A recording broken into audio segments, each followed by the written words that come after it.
안녕하세요. 생기한의원 박지영입니다. 제 영상을 보시면 아시겠지만 아토피 치료와 관리에 있어서 반신욕을 매우 적극적으로 추천드리고 있습니다. 지금 운영하고 있는 한의원에는 반신욕 시설이 없지만 예전에는 한의원 내부에 반신욕 시설을 만들었던 만큼 반신욕의 진심입니다. 보시는 사진은 예전에 한의원 내부에 설치된 반신욕 시설입니다. 이렇게 한의원 내부에서도 반신욕을 할 수 있도록 시설을 설치해 놓고 환자분들의 피부 상태에 따라서 반신욕의 온도와 시간을 조절해 드렸습니다.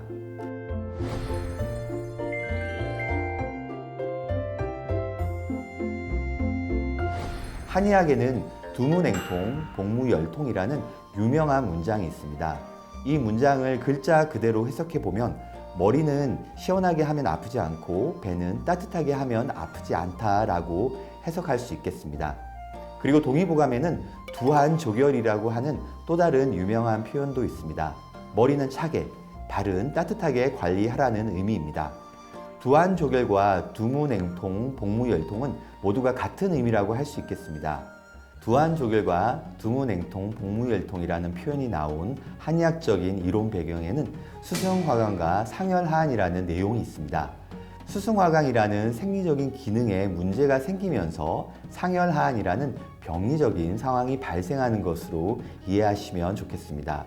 수승화강이란 수 기운은 위로 올라가고 화 기운은 아래로 내려가야 한다는 의미입니다. 한의학에서는 인체를 소우주라고 부릅니다. 우리 인체가 자연계의 순리에 따르는 것이 건강한 삶을 살기 위한 기본이라고 설명합니다. 태양의 화 기운이 땅을 따뜻하게 비추고 물은 수증기가 되어서 위로 올라가는 수승화강의 원리야말로 건강의 기본 원리라고 강조드릴 수 있겠습니다.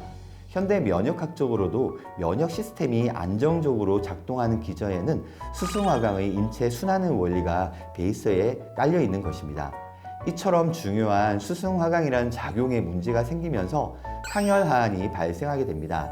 아토피 피부염 환자분들은 다양한 상열하안 증상을 동반하고 있는 분들이 많습니다.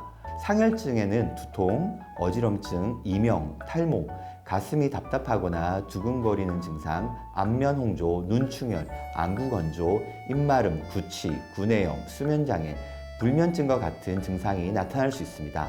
하안증에는 수족냉증, 과민성 장증후군, 방광염, 지렴, 생리통, 생리불순, 냉대야, 정력감퇴, 빈뇨, 요실금, 요통, 디스크, 다리 저림과 같은 증상이 나타날 수 있습니다.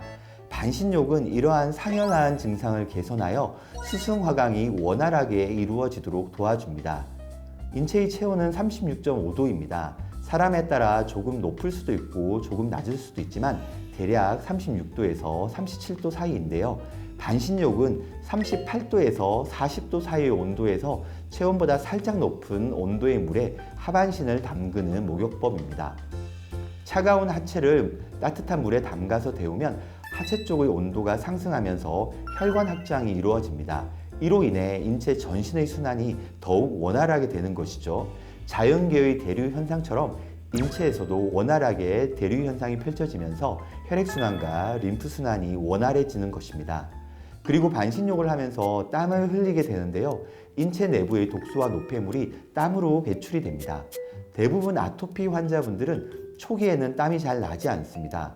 그리고 땀을 빼려는 목적으로 반신욕을 해서도 절대 안 됩니다. 땀은 반신욕의 목표가 아니라 결과가 되어야 합니다. 땀이 배출되지 않아도 반신욕의 효과는 충분히 발휘되고 있습니다. 그리고 반신욕이 의외로 체력 소모가 심합니다. 그래서 체력적으로 무리가 되지 않도록 반신욕 횟수와 간격을 잘 조절해 주셔야 합니다. 체력만 된다면 매일 자주 하시는 것을 추천드립니다. 주말이나 휴일의 경우에는 하루 2~3번까지도 반신욕을 하시면 좋겠습니다. 그런데 모든 아토피 환자분들께 반신욕을 추천드리는 것은 아닙니다. 특히 피부 장벽의 손상이 심한 분들은 반신욕을 피하셔야 합니다. 피부 장벽이 손상된 상태에서 물과의 접촉 시간이 길어지면서 피부에 자극이 될 수 있고 염증 반응이 악화될 수 있기 때문입니다. 특히 반신욕을 절대로 하시면 안 되는 경우가 3가지 경우가 있습니다. 첫 번째는 진물이 날 때입니다. 두 번째는 염증이 심해지는 시기입니다. 그리고 세 번째는 2차 감염이 있을 때입니다. 진물은 물과의 접촉으로 더 심해질 수 있습니다.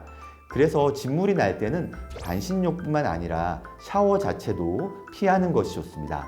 두 번째로 염증이 심해지는 시기에도 반신욕을 하시면 안 됩니다.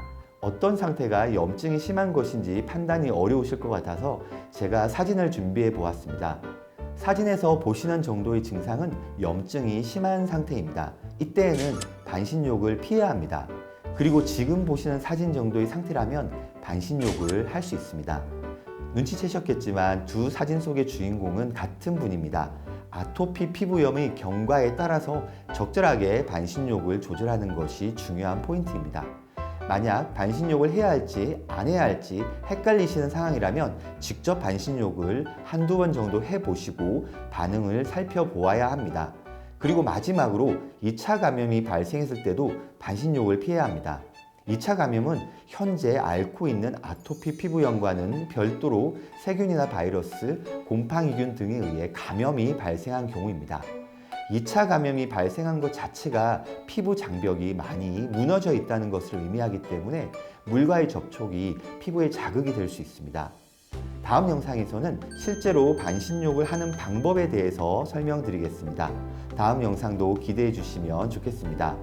아토피 치료와 관리에 있어서 반신욕을 꼭 활용해 보시길 당부드리면서 이번 영상 마무리하겠습니다. 시청해 주셔서 감사합니다.